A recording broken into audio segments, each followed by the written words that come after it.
হঠাৎ শুনলাম স্কুলের এক বন্ধু নাকি আজ আর নেই।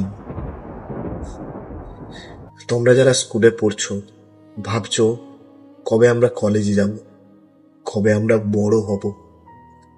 তো তোমাদেরকে আমাদের স্কুল জীবনের কিছু কথা শেয়ার করছি, প্লিজ একটু শুনে যাও, একটু জাস্ট।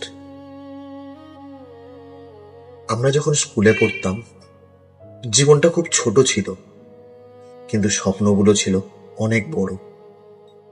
ভাবতাম কলেজে গেলেই সব বদলে যাবে, আরো বড় হব, আরো স্বাধীন হব, বন্ধুদের নিয়ে রোজ নতুন গল্প হবে।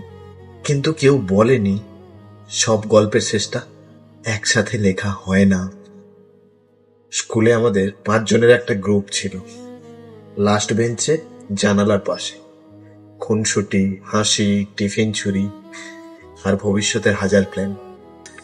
একদিন ঠিক করেছিলাম যাই হোক কেউ কাউকে কোনোদিন ছাড়বো না। তারপরে এলো সেই শেষ দিন, সেই ফেয়ারওয়েলের দিন। সবার চোখে জল, কিন্তু মুখে হাসি। আমরা সবাই ভাবছিলাম এটা শেষ নয়, এটা তো শুরু।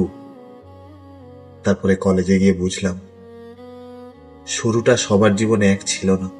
একজন শহর ছেড়ে চলে গেল, একজন সংসারের দায়িত্বে পড়ে গেল, একজন ধীরে ধীরে বদলে গেল, আর একদিন খবর এলো সে আর নেই। হ্যাঁ, যেই মানুষটা সবচেয়ে বেশি হাসতো, যে মানুষটা বলতো আমি না থাকলে তোদের কে সামলাবে, সেই মানুষটা একদিন চুপচাপ চলে গেল। লাস্টবার ওকে স্কুলের ইউনিফর্মে দেখেছিলাম,